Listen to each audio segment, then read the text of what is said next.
My name is Pamela Price, and I'm the Deputy Director of the Balm in Gilead. I want to welcome you to today's conversation. Thank you for joining us this afternoon as we talk about mental health and the inequities that we have as a result of stigma.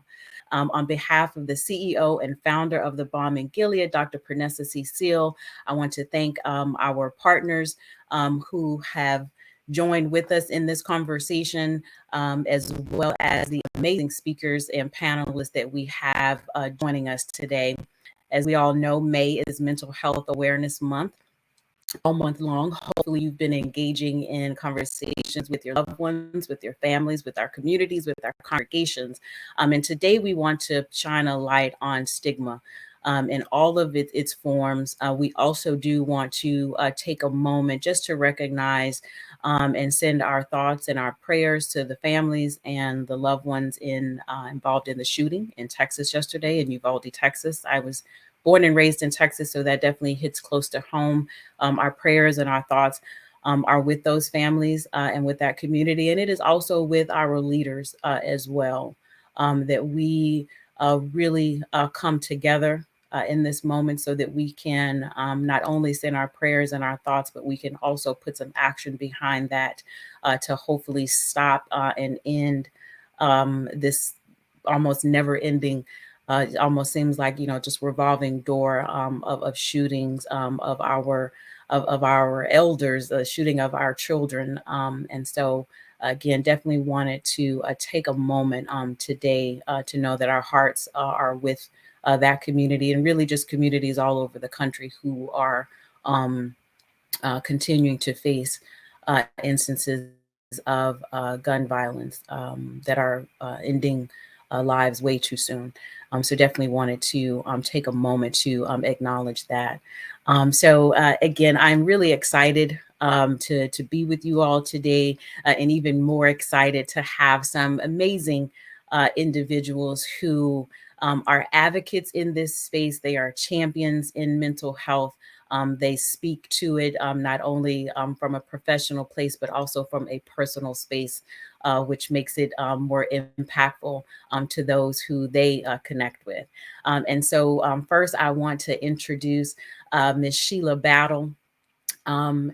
And I'm going to actually ask each panelist to introduce themselves. I know each of them well, and so I want to give them a chance both to introduce themselves and also share why talking about mental health, why mental health awareness is so important to you. And then I also have joining us, in addition to Ms. Sheila Battle, I have Ms. Nikki Gilbert Daniels, who will be speaking with us as well. And then I have Reverend Dante McCutcheon, who is the founder and pastor of the Love Cathedral Community Church. So, Ms. Sheila, I'm going to kick it off to you first and allow you to introduce yourself to the participants today, and then also just share with us why mental health, why being a mental health advocate and talking about this important conversation is so important to you. Having me, and thank you to Dr. Seal and the team for being consistent about having conversations that matter. My name is Sheila. My last name is Battle, and I live, love, and serve from the Battle Station. My home is open 24 hours a day, 7 days a week to our community, and we live open-hearted. If there's a need in our community, folks just knock on our door, and we do what we can to help connect the dots and place them in a position to receive information about resources here in Central Virginia and beyond that they might need. This month is about reminding ourselves how important our mental health is. And because I work in this space, I live in this space, I serve in this space, and I'm on the front lines, I know that it's not just something that we should just do out of tradition because it's May. These are real issues, real problems, but they have real solutions. And those of us who are resourceful and have those resources are here, and we're available, and we want to help and serve those who need it the most. Thank you so much every time you say battle, I just almost want to hear some drums, playing and just going to war. That's how I envision and imagine the energy there with the battle station. So again, just thank you so much for being here with us today, and for all that you've done and continue, to do, especially for our communities in this space. So just thanks so much. And then Nikki, I'm going to come to you, and same thing. Just if you will introduce yourself to the good people and tell us, why this conversation about mental health is so important to you. Absolutely. Thank you, Pam. First and foremost, thank you to the BOM and the panelists for inviting me to be a part of this conversation. I am an advocate for all things wellness as it relates to women and girls. Many people know me from either singing in Brownstone or working with Tyler Perry or being a television producer. But, as I've evolved, I realize how important it is for me to use my platform to bring awareness and love and transparency to the conversation about mental health. I know that mental health has impacted not just me professionally, a lot of my colleagues, but also a lot of our family members and community members. And I think as a person who considers myself an advocate and leader in this entertainment industry, it's very important for us to advocate every opportunity that we get. We have huge platforms. We have enormous reach. We have lots of influence. And I thank God that I have the ability to use my voice to do something other than sing, other than, be comedic actress or dramatic actress, but to be an advocate for our community. So of all the things that I've done, I think I'm most excited now about the advocacy I'm working on through our Worth Media platform, which I'm the CEO and founder of, and our nonprofit From the Bottom Up Foundation, which we're doing a lot of dope work. Thank you. And, again, just think even in how we met, it was Yes. Conversation that led us, kind of down that path, which is, again, it's important for the Balm in Gilead that we use, platforms like this to bring individuals like this together, because I agree that it is too often we don't have these conversations until it's too late, or we maybe don't know what to say, or like you said, we're looking for others when we may actually have some of the answers ourselves. So again, really, really excited just to have you with us, and want to thank you as well. And last but certainly not least, I want to ask Reverend Dante McCutcheon, or Dante for me, to introduce yourself and tell us, same thing. Why is this conversation about mental health so important to you? Thank you. Thank you so much. I am Dante McCutcheon. I am the pastor of Love Cathedral Community Church in Richmond, Virginia, the South Side of Richmond. I'm happy to be here, and this conversation is so important to me because I serve as a pastor and a member of a church, but of course a member of the faith community. And so I'm in, the care of people and soul care and things of that nature. And so this is something that I believe that I should always talk about, and it's near and dear to me because I am surrounded by persons who have dealt with mental illness. And I believe that as a pastor, it is my job to be educated, equipped, and also embrace. Love it, love it, love it. You already dropped some gems, and we are definitely going to come back to those again. It definitely, as the Balm in Gilead, that is the heart and soul of what we do, which is providing some of that education, providing some of that awareness, especially to our faith communities in these sometimes difficult and stigmatized spaces like mental health, like HIV. And so definitely going to be circling back to some of what you just said. But I want to go ahead and jump right in, and I want to come back to you, Ms. Sheila, because a lot, especially those of us in this area, and really anybody else who knows you, got to know you through the amazing TED Talk that you did, where you really kind of kicked off this movement and this reframing of really self-care. And so I would love to start with you and have how you share with us kind of, one, what was your impetus for that 15 minutes of grace, movement, and 15 minutes of grace call to action. And even though we want to think, well, maybe say that we're post-COVID, can't really tell with numbers kind of going up and down. But within that, how has COVID kind of magnified the need for the soul care that you were talking about? Really has become a movement.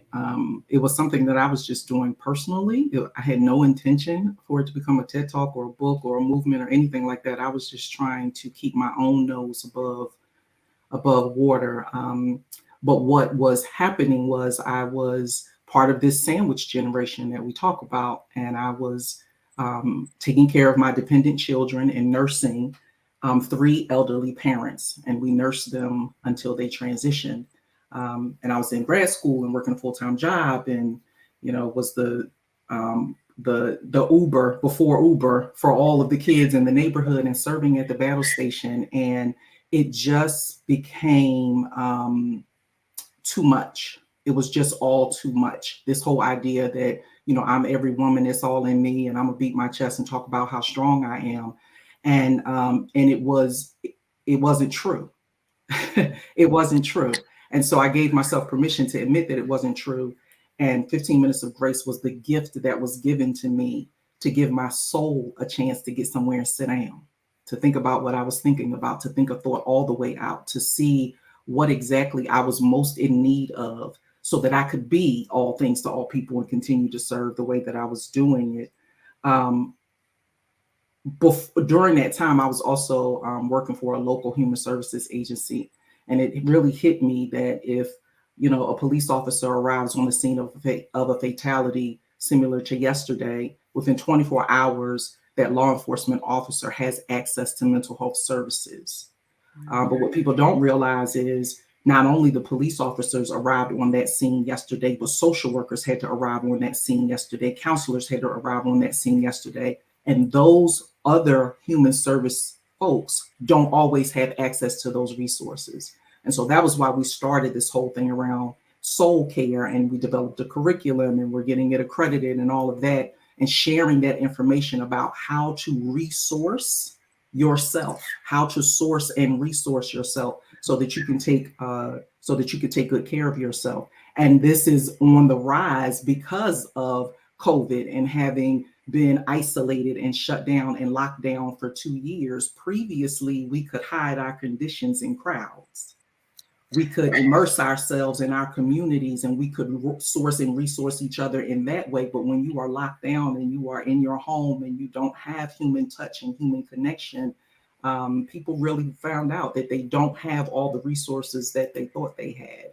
Whether in or outside of the church, and regardless of your faith community, you can have spiritual practice and disciplines and still not have tools. And so this idea around how do we arm people with what they need is how the soul care curriculum and all of this good work that we're doing came about. And COVID just exacerbated it, to be honest with you. Wow.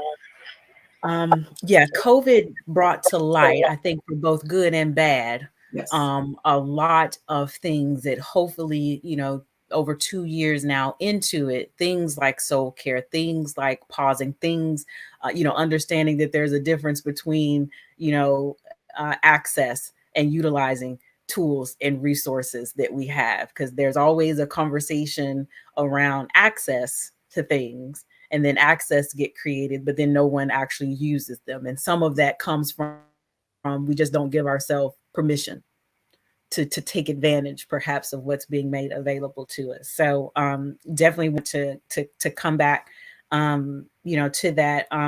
But next, because I think you kind of brought it to it as well, Sheila, because COVID had us all inside. And while we were all inside, a lot of what we did was watch TV. We watched TV and reruns and movies and probably ate a lot of things we didn't or shouldn't have, been eating. And so, Nikki, I wanted to come to you for a moment, because that is the space that you've been in for almost 3 decades now. And so you've seen probably ins and outs of media and entertainment. And so I would love for you to kind of share, two things. One, how do you feel or see that media impacts our own kind of mental health and well-being? And then what role, if any, do you see it playing in terms of some of the stigmas that we see, even if it's to kind of what Sheila brought up, which is this whole kind of Black woman superhero. We are, we constantly have the cape blowing in the wind, and we're Teflon, everything bounce off of us. Nothing ever sticks. So I'd love if you could, kind of talk about those two things, kind of what media and entertainment, what impact it can have, good or bad, on our mental health, and then how do you see it in the role that it may play in stigmas and or narratives that get put out about mental health? Absolutely. Well, I think media plays a huge role in our mental health. Absolutely. When we think about back in the day, when we heard songs like Man in the Mirror, when we heard all those inspiring, beautiful records, Earth, Wind, and Fire, and some of these truly gifted, talented people, it was almost like food for the soul, medicine, right? Inspiring films, inspiring music. Now it's just become a place that is very toxic. And the dangerous thing about that is we have more access now than we've ever had, right? You can turn on your phone, turn on TV or computer, and you see all of the trauma, and you see all of the toxic, unhealthy, triggering entertainment and media. And it's really unfortunate that the industry itself has become one that is more capitalizing off of our trauma and our mental illness. I fight and advocate every day of my life and career to try to change that dynamic, but we've become so conditioned to believe that it is necessary. We've become so conditioned to believe that that is the only thing that will lead to success in our industry. And it's super unfortunate because that kind of behavior is rewarded in a huge way. It is magnified. It is made accessible to our children. It is a dangerous place for undeveloped minds. And we know where most of us were as teenagers and young adults, right? Very influenced by what we see in television and media. So I think that it has become an extremely toxic environment. And I think it's something that should definitely be, there need to be many more conversations about that. As it relates to the superwoman syndrome, as I like to call it, I think in the entertainment industry, we have been groomed to just, back straight, suck it up, and, go for it. And I think that it is one of the most unhealthy habits that any woman, not just in entertainment, I think Black women as a whole have this sort of superwoman syndrome thing. I can't speak to every situation because we all have our individual reasons why we sort of adopt that concept. But I will say for myself, what I've learned that has helped me is just being very transparent. And, as transparent as is safe for thy mental health, right? Because you can't just say everything, unfortunately. And that's a sick stigma that we have to get to. But we've just come to a place where we're not as a community saying, oh, don't say nothing about that. And what's said here, what happens here stays here. We're just now as a community understanding that that's not cool and that's not okay. So for it to trickle down into entertainment and Black women as a whole, I think is a process, but I think we're getting there with conversations like this. Absolutely. And again, I think, a couple things that you brought up that were just really, and like, I want to make sure that we continue it as we continue this conversation about young people. Those of us, and I want to preface, this to say that you don't necessarily have to be a mother. You don't have to be actively raising your own children. But I think, whether, again, you created a battle station like Ms. Sheila, or whether you have a network or a platform that allows you to reach, these younger minds and this younger generation. I think that is so important.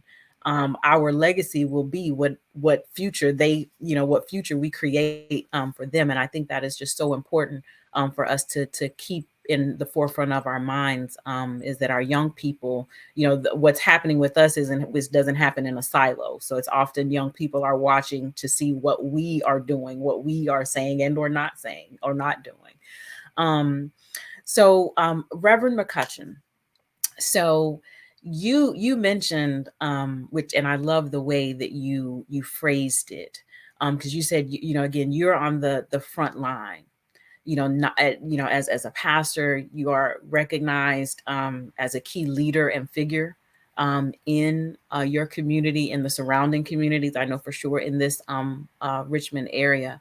And so I would love to have you share some more about, as a faith leader and also just as a Black man, um, how you feel, or why you feel that this is important to have in our churches, in our congregations, in our spiritual spaces, to be able to have the information, to be equipped to have these conversations. I'd love to have you share, with us your thoughts on how this is very much a faith issue as well. Well, I could talk forever, but I won't do that. As a Black man, I believe that it is so important um, for these spaces to exist because we don't have them. We don't have them, and I believe that we struggle a lot with mental health issues because we have to be this strong person. I heard we were talking about, the superwoman, thing or whatever, but we have this superman thing as well, where we have to be strong, we have to do whatever. And so I believe that it goes and it ties into our faith, what we actually believe, what we believe as a people, what we believe as a community, what we believe as people of faith, and how religion plays a part in that. And so I believe that it's so important to have those conversations and those spaces because what we believe show up in all of our spiritual practices. What we believe shows up in everything that we do and how we respond to things. And so I think it was Miss Battle who talked about soul care and things of that nature. By me being a pastor, that is what we are, like, pretty much that's what we do as a faith practitioner. I am one who is devoted to soul care. We save souls, or we are saving souls, right? Whatever they're saying. And so it's like, how do we save souls, or how do we tend to our own souls when we don't really have the proper tools to identify issues or to identify things. And so these spaces are needed so that we can identify what's going on mentally, or what's going on as far as mental health is concerned, so that we don't spiritualize it or over spiritualize it. As a church, as a pastor, if I see certain things, I would believe that there's some type of demonic force that's going on. It's like, no, they're just going through something. And so this is what I believe is needed, so that we can put a name to a thing, and not just put a name to a thing, but then put a name to it. And then now, how do we get through this? And so healing and deliverance is like a huge area for me in the church, but also in the world, working in communicable disease and working in different things where I'm partnering with mental health and things of that nature, services and community things. And so as a church, as an activist, I advocate for those persons who do not have a voice, or who may not necessarily feel seen or have not been seen yet. And so I'm advocating for them. And so as a pastor, I stand saying that, I believe that we need to have an active referral service where we're connecting to those persons outside of the church. And in my church, we have counselors ready and willing and able to deal with things, because everything, while we do take things to the altar, some things need to be dealt with on the couch. And I'm only saying that for, the trying to be a rhymer. I'm not Nikki, I'm really not in the industry, but, I'm just saying everything cannot be settled at the altar. Some things need to be walked through in a room, a couch, or something like that. And so I'm not even sure if I really answered your question. I'm just so excited about this. But if I did not, ask me again and I'll talk more. No, everything that you said again was pinpoint. You really framed again not only why the Bomb in Gilead wants to have and create as many spaces as we can with conversations like this. It's one of the driving factors for why we wanted to partner with Janssen and their Community Health Alliance, and really as you stated, to equip our faith communities with some of the tools and the resources that they need, because like you said, you are on the front line. And we know that as a Black people, as a community, our faith means so much to us. And I think, yes, we can't afford to only, as you stated, go to the altar. We also need to know that should we need to go to the couch, that it's okay. If the couch is not for us, or we're not ready for that couch, what other things can our congregations, what other things can our faith leaders and other activists like yourself, what else can we provide you to hold and anchor? I think sometimes we're missing that anchor, and as a result, where our communities and our loved ones, we're out here flailing um, with no place to go, with no answer. And like you said, it's not a just let me pray about it, but it's more again of a holistic, because like you said, we are our people perish for lack of knowledge, and we want to make sure that our faith leaders are not a part of that people who are perishing, and then those who are under them are also in turn perishing. So you mentioned about kind of figuring out what to do, what we should do. And so, Ms. Sheila, I want to come back to you because you saw, that need there with working with Health and Human Services, and you decided, it's like, well, I'm gonna create a curriculum. I'm gonna really give you something to do, which again, I commend you because curriculums are not easy and they are not for the faint of heart to put them together. So I would love for you to share some more about what soul care is, who it's for, who benefits from it, and why it's something that we really, need to try and push and have made more widely accessible to our communities, especially our faith communities. Soul care, in the way that we practice it here at the battle station, is about equipping people with tools and experiences that help them to thrive and flourish, right? And so everything that we use is evidence-based, and we don't ask people to leave their faith in the car. And regardless of their faith expression, right? Because we have people who have different faiths and different beliefs within a faith, that all of that is part of your healing journey. All of that is part of your prescription. And so we ask you to bring all of that to the table, but we marry it with science-backed, evidence-based practices that we know help strengthen your cognitive resources, right? Your cognitive expression. And so a quick example of that is we use the feeling wheel, right? So how many times are you talking to someone, you say, how you doing? And they say, fine. Okay, well, we know fine is not a feeling. And what we found is that people don't have language to wrap around their emotions so that they can accurately express how they're feeling. And if you can't express how you're feeling, then people can't service you with what you need. So we start at the very beginning. Can you be in your body enough to sense, see, and name how you feel?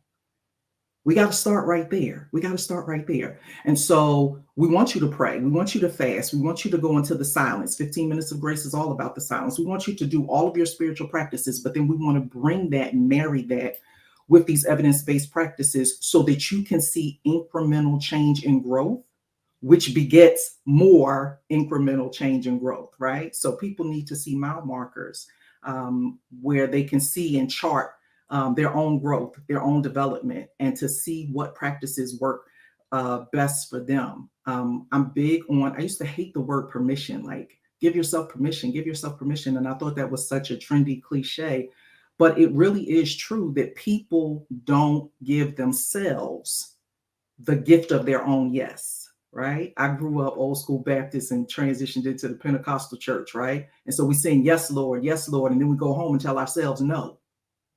No, I'm not going to take care of myself. No, I'm not going to sit down. No, I'm not going to rest. No, I'm not going to eat right. No, I'm not going to get up and walk around the block. No, I'm not going to tell this person no. I'm going to keep giving out my yes. And we give them out like Tic Tacs instead of remembering that our own yes is our best gift. Your own yes is your best gift. And so we want to bring balance to this. It's not that we want you to leave your faith in the car or to discount the value of what your faith can do. but your faith mirrored with the physical is going to help you get to where you want to go and be healthier for it. Wow. So much. And again, just even that, just that last of our own yes.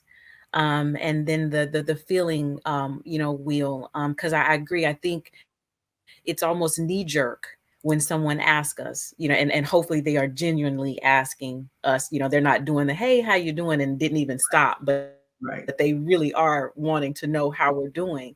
And our knee jerk really is, oh, I'm fine. Fine. And so I just even that little practice alone, like I now pause when I hear that question to say, well, how am I really doing? Mhm. And it's either good, not good. It could be It can be better, better. I can but be, yeah, yeah. but you have to be able to wrap language around it, and we just don't arm ourselves Mhm. with good vocabulary around it. So we end up saying what we traditionally say instead of telling the truth. And the truth sets us Wow. free. Yeah. Amen to that. And again, and you bring up it's a conditioning. How Yeah. many of these have we been conditioned by what we see, what we hear? And then, Nikki, I want to kind of bring you into this because so much of what we see, what we hear, is coming from our TV. It's coming from our radio. It's coming from, these images that we see. It's coming from, social media that you ask someone to come off of a social media platform and it's just like you have asked them to cease life or cease to exist. And so when we think about kind of those control mechanisms that sometimes we don't even realize exist, you know how would you challenge us as a community, because I think sometimes we give our power away and we're waiting for someone else to do something on our behalf. But I would love to have you share, you know what would you like to see us as a community use to kind of counteract that? How do we engage maybe more responsibly with the tools that I think media and music, as you said, it's therapeutic, it's healing, it can take us and pull us into to spaces of wellness, or it can take us and put us in places of torment. So I'd love to kind of have you or hear you share, like, what would your call be to Black people to say, hey, we have this this legacy of music, this legacy of entertainment, and all of our Black excellence that lives in that space. But how do we use it better?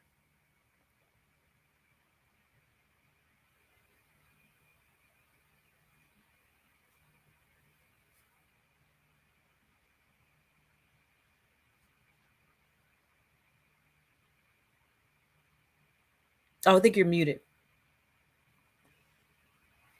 A great, first of all, great question. Thank you, Pam. I had to one day write down all of the most successful music artists, all the most successful films, all the most successful TV shows, like the ones that were just in your face, millions and millions of fans, access to millions of people.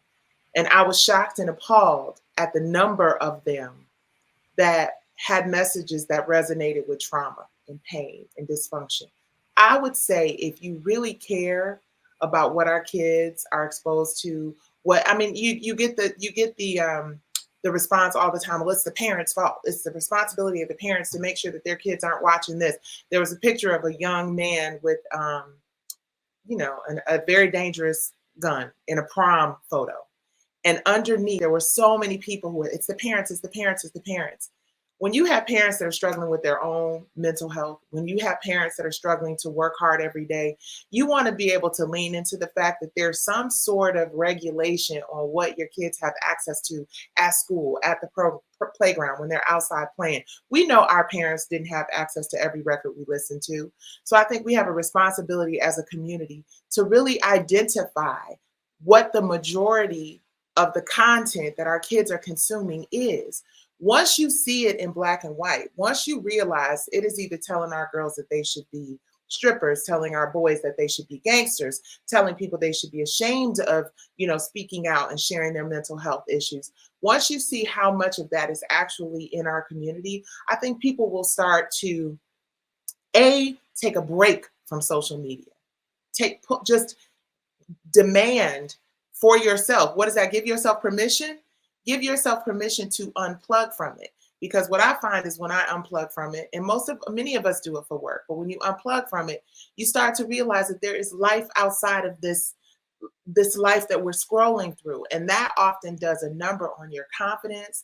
It does a number on your mental health. I think people need to just see what it is on paper in front of you, and then make a conscious effort to take yourself out of it. You have to. That's the individual way. Yeah. No, and like you said, it's scrolling through a life on our phone, and life around us we are disengaged from. And if we're disengaged from our own individual lives, I think, yeah, we can't. Not only can we really not, you know, figure out what we're supposed to be doing, figuring out where we are mentally with our own mental health and well-being, but let alone trying to reach out and help someone else, especially again our young people. I know before we had an opportunity to have folks on with us, we were talking about our young people, and the alarming suicide rates that we are seeing with our young people right now. Um, as a suicide survivor, I would have hoped, some almost 30 years since my first attempt, that I would not be seeing, um, children who could be my children, or my cousins, um, being the face of taking their own lives. And I think some of that again is a lot of what we talked about. We don't individually give ourselves the permission that we need, that is required to invest in our own mental well-being. We're being saturated with the wrong messaging, with the wrong types of content. It's sad when you list a top 10 of shows or top 10s of your music, and you're trying to think like, well, what was the positive that I could draw from that?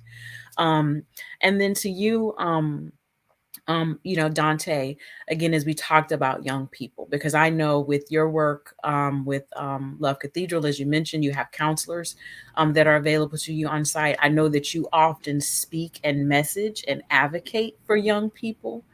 And so I would love to kind of hear your thoughts on really kind of like the intergenerational, when we think about church. So church is a space that many of us as African Americans, we grew up in. We went every Sunday, Wednesday, again on Thursday, maybe again on, we lived in church. Um, as generations change, church still is a very central nucleus for us as a community. But as we think about that intergenerational piece, where even COVID kind of brought multiple generations under one roof, because nobody could go anywhere. So grandma, grandpa, auntie, uncle, nieces, everyone is now kind of together. And you're talking about spanning decades. So as a pastor, as a faith leader, um, how do you see, or what would you advise us to really make sure that we can tighten or strengthen that kind of intergenerational connection that we have, that exists within our congregations, and really just within our community? Well, for me, it would be the whole thing of making space, creating space, sanctioning space, stamping space, making space okay to have the conversations between the different generations. In churches, you have multiple generations that are present, different age groups, things of that nature. And so typically, we laugh about the older folks in the church, and then the older folks, they complain about the young folk, things of that nature. But if something was to happen to mother so and so, or sister so and so, or deacon so and so, our feelings would be hurt, because we look forward to deacon so and so getting up and praying that long prayer. And when the long prayer is not prayed, there's a problem. So there is an unspoken love for other generations. Young folk will listen to older people. Sometimes they just don't understand where older people are coming from. And so I would say that it's important for us to create the space that conversations can continue. And most of us don't know how to do things, and we're unaware of so many things because we have not been educated. And a part of education is hearing the story. And there's no way that we can hear the story if we're not in the presence of those who know how to tell it or can tell it. So a part of our faith is communal, but a part of our community and a part of our lineage and our heritage is storytelling. And so part of storytelling causes us, it presents a need to be in the space of it be in intergenerational space, because we need to hear those stories. We need to hear this stuff. We need to know this stuff. This helps us with our self-worth. This helps us with knowing that we are loved. This helps us to know that we're not the only ones that have gone through this. Like, some of us believe that we're the only one. And I believe that this space and intergenerational space will provide some type of remedy to this whole trick of loneliness that's been going on. And so also in faith that we will continue to, I guess, intertwine different things. When we talk about intergenerational, we're not just talking about age groups. We're talking about worship preferences and things of that nature. We're talking about sermon topics and things of that nature as well. So all of that needs to be intertwined, and all of it needs to have conversation with one another, that that our communities become strengthened and that everybody feel as if they are equal and that everybody feel included. Love it. And again, so much of what you touched on, and again, for the bomb, is we work to figure out, well, what are the key things that our faith leaders need to be equipped with. What does that education look like? What do those tools look like? And you touched on some really key things in terms of just creating the space, right, of making sure that we can create the space, that we can be comfortable in telling of our stories, sharing of our experiences, because that's how we all kind of learn and grow together. And especially in a mental health topic, where older generations were of the preference or the belief that you just don't speak about those things, that we don't share and air those types of things, or it's because we don't recognize them. We don't really know, what they are. We had an uncle or an auntie or a grandpa or some family member who just wasn't quite right, and couldn't get right. We couldn't put a name to it. Again, I think even beyond putting language to our feelings, we also have to learn to put language with what this whole conversation about mental health is, so that we can then understand what mental illness is and what our communities need and or should be doing, so that we can be better aware, we can be better equipped to support those who are living with mental illness, who, again, and all of you, mentioned it, that from different facets, individuals who have mental illness can often feel that there is something so wrong and broken in them, that there is no space for them. So I love that really each of you touched on a space. How do we create those spaces, both for ourselves, but as well as for our communities and our congregations. So we have about 15 minutes or so, and so before we kind of open it up to any questions that may have come in, I just want to thank each of you again so much for giving your time. I feel like I've learned some more. I feel like it's a few things that maybe I want to go back and revisit with my own mental health, and looking at what's in my toolbox, right? Because like you said, it's a journey. This is about healing. It's about restoration, and that is just always a journey. So I would love to, and I'll start with you, Miss Sheila, to share, your top two actions, your top two kind of call to actions for our faith community, for us just as a Black community as a whole, for our leaders, wherever those leaders are. So our leaders in government, our leaders in faith, our leaders in our schools. So I would love if you could share kind of your top two call to actions for either of those groups to have us change and shift the paradigms, that we're starting to see in terms of the trauma and the suicide rates, and the kind of just disconnect that is existing right now. So I will start with you, Ms. Sheila.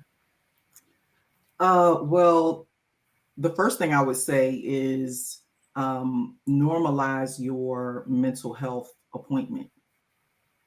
The same way that I know Balm and Gilead is big on bringing issues of health disparity to our church community, but just the thought that your mental health appointment is as crucial, is as important as every other physical health appointment that you have. And so, just like you would get your annual with your medical doctor, just like you would go to the dentist once a year or twice a year if you eat too many sweets, or just like you would get your eyes checked, schedule this appointment as well. Here at the battle station, we encourage people to book their appointments one per season, right? Mm-hmm. So you've got winter, spring, summer, fall, and you've got medical, dental, eye, and mental health. So schedule those appointments and do them on a timeline that is familiar to you so that you won't forget, and then prioritize the appointment with the power of your own presence. Don't make the appointment and then not keep it. So that's the first thing that I would say, is schedule it just like you would schedule anything else, normalize it in your mind, and then keep the appointment. The second thing is 15 minutes of grace, which is what we teach, and I encourage everyone to do it. What 15 minutes of grace is an opportunity for you to create sacred space in your day where you do not judge, condemn, or compare yourself to anybody else for 15 minutes. Now, I know that's hard, and I said that fast, but the TED Talk is only 3 minutes. Go watch it. It really is you taking ownership. Like you were talking about, people mishandle their own power. They give up their own power too easily. If you don't have 15 minutes, you're too busy. Get somewhere and sit your whole soul down so that you can hear the power of your own inner witness, so that you can connect, untangle, unlearn, and relearn what's going on with you and what you need to take good care of yourself. Because if we don't pay attention to the rhythm of our own life, it'll get off beat. And then we've got problems that ripple out and spill out into other areas of our lives. A lot of what we're seeing with mental health and emotional wellness is avoidable if we pay attention and then act. So make that doctor's appointment, set that appointment with your physician, and keep it. Find a clinician that you trust, and if you find one and you don't like him or her, find another one, just like you would do with your medical doctor. Don't let that deter you from making that part of your yearly regimen, and then pay attention. Give yourself that 15 minutes. If you can't do it every day, do it every other day. Do it as often as you can until you can do it every day, and then do it until not doing it isn't an option. Yes. So do those two things. I think those two things would help us get on the road to recovery.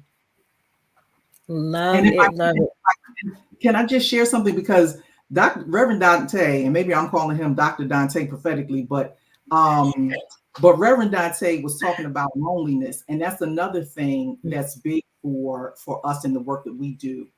There's a study out that says 72% of all mental health and emotional wellness issues are steeped in loneliness. Wow. There's another statistic that says loneliness is more dangerous than obesity and is more damaging to your health than smoking 15 cigarettes a day. So we have to understand that coming out of isolation and coming out of lockdown, the crave for community, the crave for connection is real. It's part of our DNA, and we have a response. Show up. Show up. Show up. Yes. That's alarming. And I really can't wait to dig into that and hopefully again share that out some more, because that is absolutely alarming what you just said that have come out of those studies. And while we have you, so Dante, I'm going to come over to you, because those are again all three of those things I want people, and hopefully you understand, these are doable. But Yes. it's again, what are we going to prioritize, so that we can not continue to have the same conversations. Let's keep talking, but let's shift some of the conversations, because it's so many needs in our communities. And I agree, some of what we are talking about is preventable things, or things that they detract us, and if we put in this work, we can then devote energies and our time and our focus to other things. And so, Dante, I want to ask you just to add on to that amazing list, of Boy, two, you want me to talk? But two I'm on things fire that over you. here. Reverend Dante, we're gonna get together, honey. We're gonna get together. You in my backyard. We're gonna get together. Let's do something. Let's do something. I'm like, oh my goodness. When I was thinking about that list that Nikki was talking about, and I'm thinking like, oh my goodness, I don't think I got this list too. I got a list. It's a good list, but I don't know if I can pull out something. But then I talk about that community, and it's like, oh my goodness. So I'm on fire over here, guys. You sure you want me to talk? Yes. Yes. My two things actionables, I would say as a pastor, as a preacher, is that we've just got to preach the gospel. We have got to preach the gospel. And the gospel is the good news, man. We need to tell somebody what's good. We need to tell them the good news. We need to tell them the good news. And if there is a longing for community, if there's a longing for sisterhood and brotherhood and parenting, because some of us don't need a sister, some of us need a mother, some of us need a father, you know what I'm saying? And so it's like, if there's this longing for community, then we need to make people feel comfortable. Preach the good news. Preach something good that's going to help us. Preach something good that's going to give us something to go home and be happy about. Don't beat us up, preacher. You know what I'm saying? Don't cuss us out, preacher. Give us something good to go home with, and create community where people feel comfortable, and where there is there's this open invitation, no matter what you are dealing with, no matter what you are faced with. There's an open invitation, and there is always this sense that there is a seat waiting for just you. And when you get there in that seat, that you are not alone, that you are not the only one. You are not alone. You are not the only one. And for those of us that preach and lead people of faith, no matter where you are, most of us don't even really talk about it. But we deal with our own mental health issues. Pastoring is a lot. It will drive you crazy. I just had to tell somebody today, give your pastor some grace. Give your pastor some grace. They think that we are, superheroes or something. It's like, no, I'm hurting like you hurting. Because if Jesus weeps over the city, if Jesus is crying over the city, then surely your pastor's got to be too. Jesus is hurting. And so we need to preach the good news and understand that there is things that we can use in our Bible to help us with assisting in erasing stigma around mental health issues and mental illness. There are things around, there are things in the Bible, in the scriptures, that can assist us with backing and promoting counseling. We have these things that go on all the time. I really want to be quiet, but if you really read that story about Cain and Abel, you understand that when God asked Cain, what was going on with you? Why are you mad? What's happening? It was literally a counseling session right there. It was already happening. And so we don't know that it's okay. We don't know that it's okay to do this thing. So like, we demonize counseling. We demonize this. We demonize that. But guess what? That's not the good news. We got to preach the good news. And somebody tell me shut up, because you know how preachers do. They talk forever. I love y'all, but man, I'm on fire. And you got all of us equally sitting. I know if we all didn't have to be in front of these cameras, I know if I'm speaking for myself, I would probably be up and running around my room right now. because Mm. everything you said, like I really want to take everything you just said and put it and plaster it everywhere for every single minister, pastor, elder, deacon, whomever, who are in these faith, in these sacred, trusted spaces, touching our people, need to hear everything that you just said. And if you hear that and you don't immediately want to get up, pick up your book, pick up the word, get in the word, lay in your word, then you may not be operating in the space that you should be, because everything you said was just right on point. We could do a collection plate right now. So I just, again, I thank you so much for that transparency, because, sometimes we don't say that. We don't want to call out to say, this is what we really got to do, and that there is scripture backing us to be able to do that. And so I just can't thank you enough for that. That right there was, yeah, was just, yes, amazing, and amen. And so Nikki, I'm gonna come to you next, to kind of, again, what would be, again, our list is growing. I think it's an amazing list, for people to be able to take from today's conversation and find one of something that has been said that you can do. And so what would you want to add, to these call to actions? First of all, amen. Number one. That was awesome and so true. And I think it's so important for us to, you mentioned earlier, Reverend, storytelling. I think storytelling is a big part of our healing process.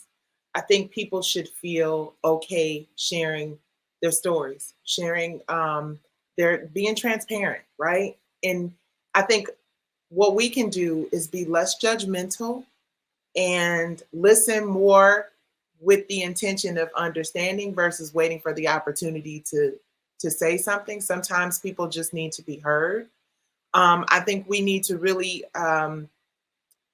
get a better understanding of the differences between situational depression and clinical depression, right? And I think, speaking in the space of situational depression, I think a lot of our young people is just like, you want to say, listen, babe, just this man ain't worth it, or this, person who's bullying you at school is you understand? I think our kids are unprotected. I think that the entertainment industry, I think the media, I think it is so powerful. It has access to so many young minds that are developing and determining who they are. I think the people who endorse and support media, television, film, I think it's time for us to come together and take a real serious time out and figure out what we can do to be more responsible as it relates to the messaging that we're putting out to our youth and to some of these people who are developing. It's so, so important for us to take accountability, for us to stop saying, I'm not a mentor, I'm not a role model, I'm an entertainer. I think we need to stop rewarding bad behavior. I think we need to stop magnifying mental illness. I think we need to stop making that the norm. We have a responsibility because we impact and reach so many people. So allowing people to share their stories without judgment, but also taking stock of what it is that we're feeding the public, because we have a ton of access. Yes, we want people to get into church to get those messages. Yes, we want people to get to therapy and get these curriculums.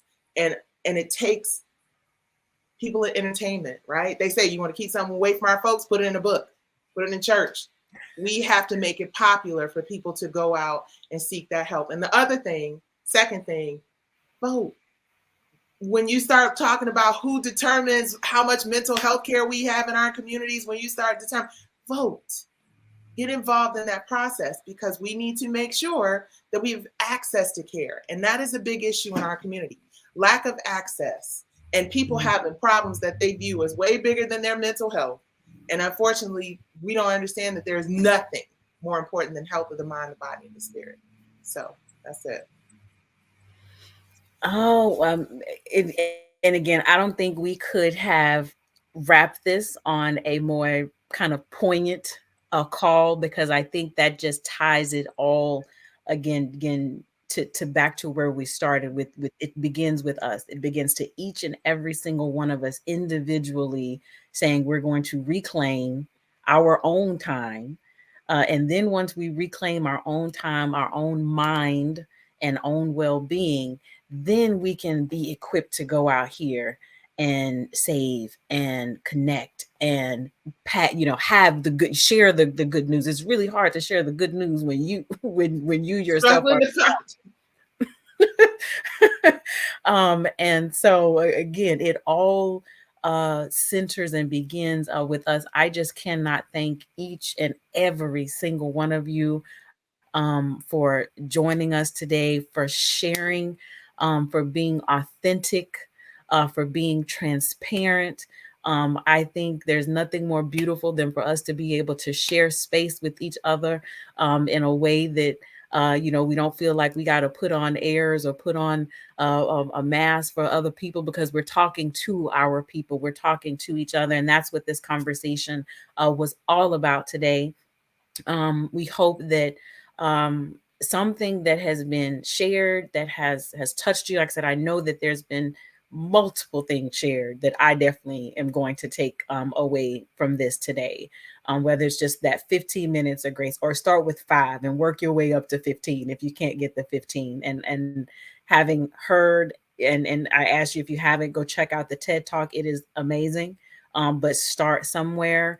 I think, again, looking at who we connect with, looking at the platforms that we have at our disposal, and how do we become more responsible and accountable for how we're going to use those. So it's from the pulpit to our music studios to our TV studios, because it all, 10 years from now, when we think about where we want to be as a community, where do we want to be as a society, we can't get there and then look back and be mad if we're not where we are, if we have not put in the work, if we have not done the work within ourselves and within our communities.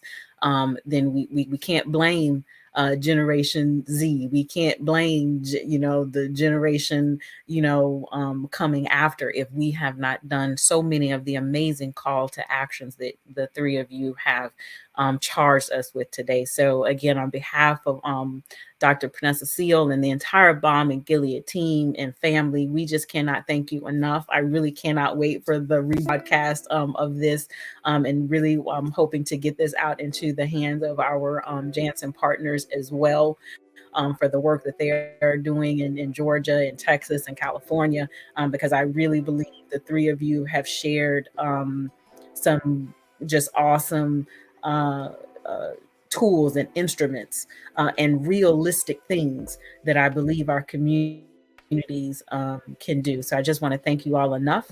And with that being said, we'll end it. I thank you again so much, and we'll just ask that you will be on the lookout for the rebroadcast and re airing of this. And thank you again so much. Have a blessed day.